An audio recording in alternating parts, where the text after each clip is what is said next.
sinzira woli olabibyendaba nange nsinzire gyende ndabe byolaba byendaba katukuwe byetulaba otuwe byolaba okwetoolola ensi yonna tulowooza nti ensi nti bweri amaaso gatume wala ngenaffe tetukoolekeza kwe betukuwa tulijja wala akanyomero byolaba byendaba mu evening drive ne Luboche. Akanyomero, are you seeing what I'm seeing? Byolaba byendaba. Osagala bulungi nnyo. Nkuwulira. Olaba gye obiraba. Oba nedda.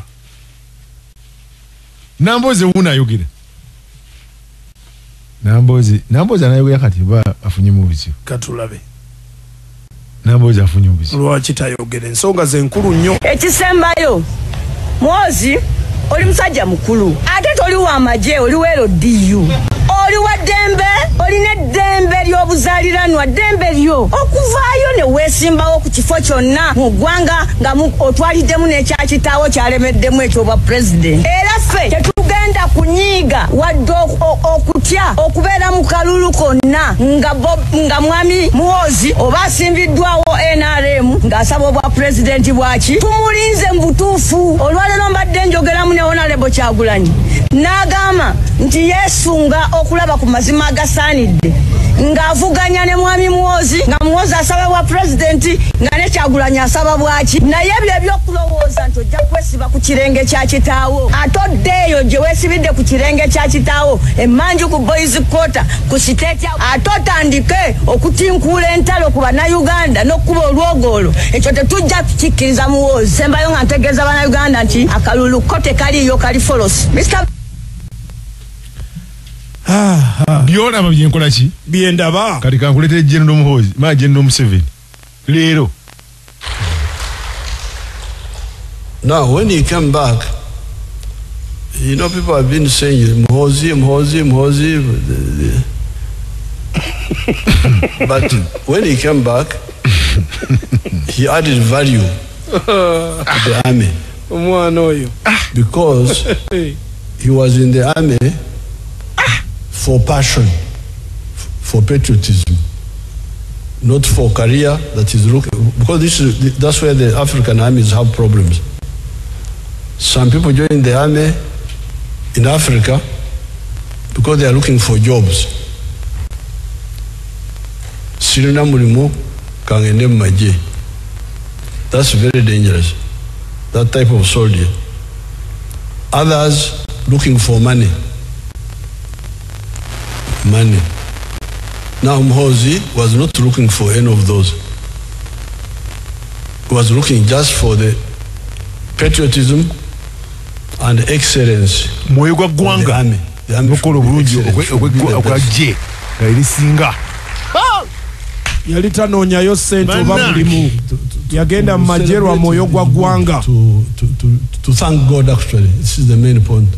Thank God so that because he said that if you thank him, he will give you more. But even the Wanyankore say, the one who doesn't remember what favors he got is the one who cannot pay back. Tuwuliriza oyo president w'eggwanga abadde mu kyambalo ky'amagye, jaketi y'amagye ng'ayogera ku mazaalibwa ga mutabani we. Kakati owulidde Nambooze ng'ayogera? Muwulidde baaba. Naye oteerako ne General ng'akola ki? Ng'ayogera. So ensi bw'ekola ki? Bw'etambula. General abadde ayogera ng'agamba bagamba Muhoozi tagadde byogerako. Muhoozi yagenda mu magye lwakwagala ggwanga ng'abamu si kunoonya ssente. Nakulaba nti ng'amagye gakola bulungi nga gasinga. Teyagendayo kunoonya ssente yadde. Wali yasalaga nti yalina anko we nga bali bya bizinensi mwaka nga gumu namukaa naye mwana wange waki togenda mu magye olukodde okole bino naye olw'okuba ayagala nnyo eggwanga. Tali nga b'amagye bano abalala bagenda mu bw'amagye okunoonya ssente, okunoonya emirimu. Ono yayingira amagye nga ddala alina obulumi eri amagye n'okwagala eggwanga lye. Awo ne bakubawo mu ngalo. Balidde keeki. kati nange nsigala nkubuuza ddala n'atambulanga bwe yatambula luli mu bubaga bwa birthday nakulaba ku bwe kakati munange najja bwe musere bankuba ekikono nakulaba ku bwe musinga omukulu yazze ku kakiri naye sente bazimpa nibaga tukatumusasule bagamba nti oyo omusajja wakyagula musasule naye temuwa muzindaalo nakulaba nekola oyo yalaika wakyagula nnyo temuwa muzindaalo kati singa wakwata omuzindaalo wandigambye eki kasirika kakati munange anti byolaba byendaba kyekyo ekibiina kya nuupu kitongozza kaweefube okuwandiisa bawagizi baakyo kyebagamba nti lino lyeddaala erisooka okuzimba obukulembeze bw'ekibiina obw'ebitundu. Enkola eno era egenda kuyamba okukyusa ennonda eyabanakwatira ekibiina bendera ku mitendera egy'enjawulo mu kulonda okujja ng'ekibiina okuwandako eddusu kyakusinziira ku balonzi mu kitundu kyo. Robert Mwanje abaddeyo nayetegereza ensonga zino. Babadde Makerere Kavule naye Kyagulanyi tuziza olukiiko Ssemakiiko eno general ayiwa mwana we birthday myaka 50 5 owulya erina mboozi akola ki awanda muliro. Kyagulanyi abadde ebugiri nekitokota n'alyoka alumba Sirwanyi n'agamba nti oyo yali assente temuddangamu namulaba bebababonyabonya n'abayo mulumba nagati bakulembeze bonna abatatambulira mu nkola yammwe kabenze munkube temutambulanga nabo naye mabegaawo kati bwavudde awo nuupu egenda kuwandiisa naye omanyi nti embeera eyaliwo emabegaawo nga mukaaku ali bubi Kyagulanyi agamba sente zonna zasolooza aganye n'okutegeka okuwandiisa banaakwata kaadi ekintu kye kyakimpe nkyekubire oloza mukaaku amuzeemu ati amuzeemu akikoze nze sirabango kibiina kibanga kiboogerako nga si kyekiri mu buyinza nga kibakuba this is the first time mu Uganda opposition political party amaanyi nga ne TVs radio badibetinga toko show edda yabanga NRM nga jibakuba kati bali ku Kyagulanyi ne nuupu chokanga si eri mu buyinza tulabanga byakyewuunyo kakati Uganda eno roki esessa ate nga ebintu bino bya ddala naye ejja kudda ku bannayuganda kubanga akkiriza obagaana ono General Muhoozi bamuteekateeka kuba pulezidenti kiri mu giraasi okiraba kakati force eno eya Kyagulanyi ne banne kubanga tekisooka ekifivaringa Muhoozi alina amagye n'ekifo kyaliko kinene. Ekyokubiri taata we yali muki mu buyinza. Ekyokusatu mujaasi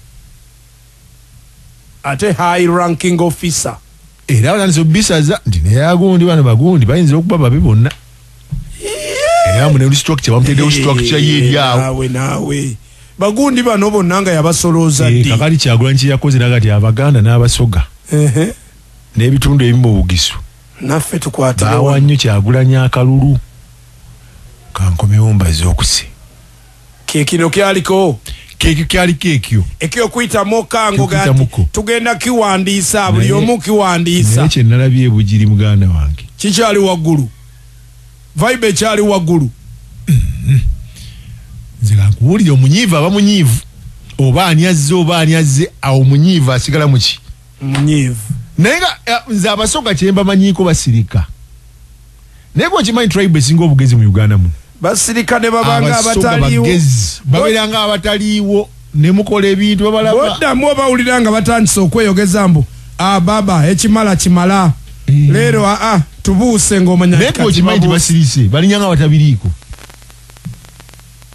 kigozi essaawa yonna kasinawulira emiranga ati munaye kibaleka ne bakuba enduulu Abasoga balimu akakigozi ku nnyanja obalabye kye babakoze basirika bwe bati nnyanja ebanyize balowooza tebalaba nnyanja ebanyize naye Omusoga nga yakusasudde osiima era na mzeka nerire bwamba olidange bwe batubugira naba namana ngabo oyogedde ayinga lero tiba we ino bwire kwolo batukozesa ino ngolo manyabuse buti bano batuyita badofu bwe batubogera bamanyi abo bajira obonanga ifetezera makulu nze wano tribe zemanyi ziri bbiri abasoga n'abaganda oddamu ulira yo muganda atokosa butokosa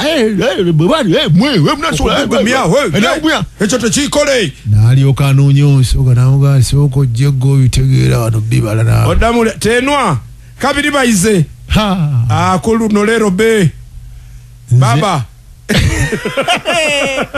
nze nkubuulira abasoga tebasirikidde bwereere boddamu bawulira baba okimanyi mbuzo omwaka guli era twali bwe tuti nga tumanyi nti abasoga opposition mweri busoga ne basirika 220 yajja abasoga baatabuka wano oddamu kulabule baba ekyokola mu kidi mudiri ayo ekyokola mu kidi nabala bano ku main street mudiri olianga gwe lubowa ogenda kulonda ani